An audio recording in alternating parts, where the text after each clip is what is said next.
Hello दोस्तों, स्वागत है आप सभी का आपके अपने चैनल अधिगम में। तो दोस्तों, पिछले वीडियो में मैंने ये मुद्दा उठाया था कि जो लोक स्वास्थ्य यांत्रिकी विभाग है उसने उप अभियंताओं के लिए जो विज्ञापन जारी किया है उसमें डिग्रीधारी इंजीनियरों को अयोग्य ठहरा दिया है। तो दोस्तों, ये चीज़ प्रकाश में आने के बावजूद आज व्यापम ने इसके ऑनलाइन आवेदन की प्रक्रिया शुरू भी कर दी है। तो दोस्तों, इसी को लेकर विधानसभा में भी प्रश्न उठा है और आज ये न्यूज़ में भी आ गया है। तो देखिए दोस्तों, ये टाइटल ये दिया हुआ है, उप अभियंताओं की भर्ती में बीई सिविल डिग्रीधारी वंचित, मंत्री घिरे वॉकआउट। तो दोस्तों क्या है, थोड़ा सा पढ़ देता हूँ, उसके बाद हम लोग इस पर डिस्कस करेंगे। तो यहाँ पे है, पीएचई में जारी विज्ञापन पर दोनों पक्षों के सदस्य ने डिप्टी सीएम साहब को घेरा। मुनत और नेता प्रतिपक्ष महंत ने उठाया मामला, कहा लाखों डिग्रीधारी युवाओं के अधिकारों का हनन, सदन में भी तीखी बहस। मंत्री ने कहा पूर्व में भी यही भर्ती नियम था। तो यानी कि देखिए दोस्तों, मंत्री क्या बोल रहे हैं कि पहले भी यही भर्ती नियम था, ऐसा बता रहे हैं। तो इसको थोड़ा सा पढ़ देता हूँ, उसके बाद अपन डिस्कस करेंगे। लोक स्वास्थ्य यांत्रिकी विभाग में उप अभियंताओं की भर्ती में निर्धारित शैक्षणिक योग्यता के चलते प्रदेश के सिविल इंजीनियरिंग डिग्रीधारी युवाओं को वंचित किए जाने का मामला विधानसभा में गरमाया। इस मुद्दे पर सत्ता पक्ष और विपक्ष दोनों ने ही पीएचई मंत्री अरुण साव पर सवालों की झड़ी लगाई। विभाग द्वारा निकाले गए भर्ती के विज्ञापन को सुप्रीम कोर्ट के नियमों के विरुद्ध करार देते हुए दावे किए गए कि इससे प्रदेश के लाखों डिग्रीधारी युवाओं के मौलिक अधिकारों का हनन हो रहा है। सदन में इस मामले में तीखी बहस भी हुई। वहीं पीएचई मंत्री द्वारा सुप्रीम कोर्ट का फैसला इस मामले में लागू नहीं होने के जवाब पर हंगामा भी मचा।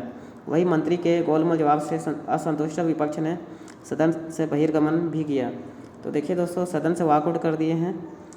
ध्यानाकर्षण सूचना के जरिए भाजपा सदस्य राजेश मुनत और नेता प्रतिपक्ष डॉक्टर चरणदास महंत ने यह मामला उठाया। उन्होंने कहा कि लोक स्वास्थ्य यांत्रिकी विभाग में उप अभियंता सिविल की भर्ती के लिए जारी 118 पदों के विज्ञापन में किसी मान्यता प्राप्त संस्था से सिविल इंजीनियरिंग में 3 वर्षीय डिप्लोमा निर्धारित की गई है। इसे सुप्रीम कोर्ट की गाइडलाइन को विपरीत बताते हुए कहा कि इससे लाखों सिविल इंजीनियरिंग डिग्रीधारी युवाओं को वंचित होना पड़ा है। इस विज्ञापन को निरस्त कर नए विज्ञापन में डिप्लोमा और डिग्रीधारी दोनों को आवेदन करने के समान अवसर देने की मांग उठी। इधर लोक स्वास्थ्य यांत्रिकी मंत्री अरुण साव ने अपने जवाब में कहा कि यह विज्ञापन सुप्रीम कोर्ट के फैसले की परिधि में नहीं आता। सेवा भर्ती नियम के अनुसार 3 वर्षीय डिप्लोमा धारी आवेदकों के लिए उप अभियंता का पद निर्धारित है। वर्ष 1997 से यही भर्ती नियम चला आ रहा है। इस पर भाजपा सदस्य राजेश मुनत ने लोक निर्माण विभाग में जारी भर्ती विज्ञापन का हवाला देकर पूछा कि 2 विभागों में 2 अलग अलग नियम क्यों है, जबकि सामान्य प्रशासन विभाग ने ही दोनों विभागों के भर्ती नियम को अप्रूव किया है। बी और एमटेक करने वाले युवा हकदार क्यों नहीं है, इस पर मंत्री ने दोहराया कि पूर्व में भी यही भर्ती नियम था। इसे विज्ञापन में सेवा भर्ती नियम का पालन किया गया है, लेकिन विपक्ष इससे संतुष्ट नहीं हुआ और विरोध जताते हुए सदन से वॉकआउट किया गया। तो दोस्तों, ये था पूरा समाचार। इसमें मतलब ये बोला जा रहा है कि जो मंत्री है अरुण साव जी, वो बोल रहे हैं कि 1997 से जो पीएचई में यही भर्ती नियम चला आ रहा है, ऐसा बता रहे हैं। तो राजेश मुन्ना जी ने बोला कि पीडब्ल्यूडी में तो एक अलग नियम, अलग विज्ञापन जारी होता है। मतलब पीडब्ल्यूडी में मौका दिया जाता है जूनियर इंजीनियर की पोस्ट के लिए इंजीनियरों को भी, लेकिन पीएचई में क्यों नहीं हो रहा है? मतलब 2 विभाग में अलग अलग ऐसा नियम कैसे है करके।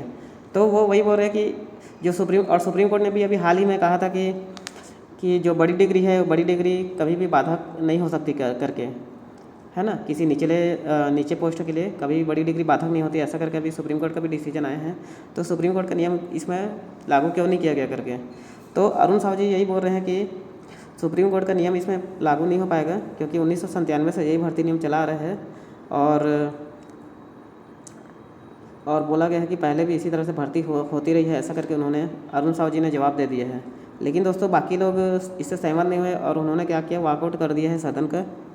और यहाँ पे देखिए दोस्तों, यहाँ पे एक ठोका और लिखा हुआ है, यहाँ पे सुप्रीम कोर्ट का पालन करेंगे या नहीं।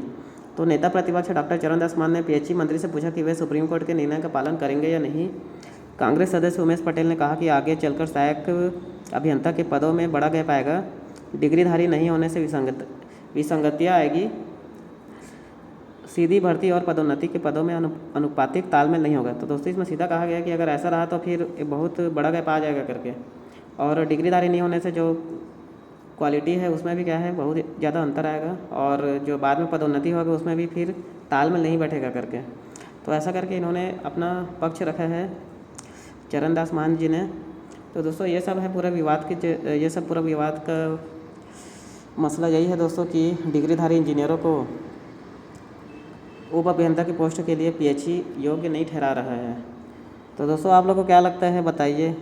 कि ये सब होने के बावजूद क्या पीएचई को अपना नियम फिर से उस समय तो ऐसा लग रहा था कि विज्ञापन में संशोधन करने के बाद एक नए विज्ञापन जारी करेंगे ऐसा लग रहा था, लेकिन घुमा फिरा के उसी विज्ञापन को जारी कर दिया गया और अब विज्ञापन में ऑनलाइन आवेदन की प्रक्रिया भी शुरू हो चुकी है।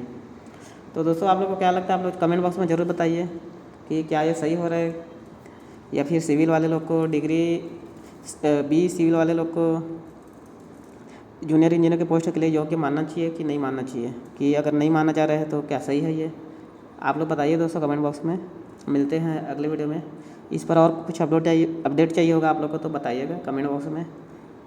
तो ठीक है दोस्तों, धन्यवाद। जय हिंद, जय छत्तीसगढ़।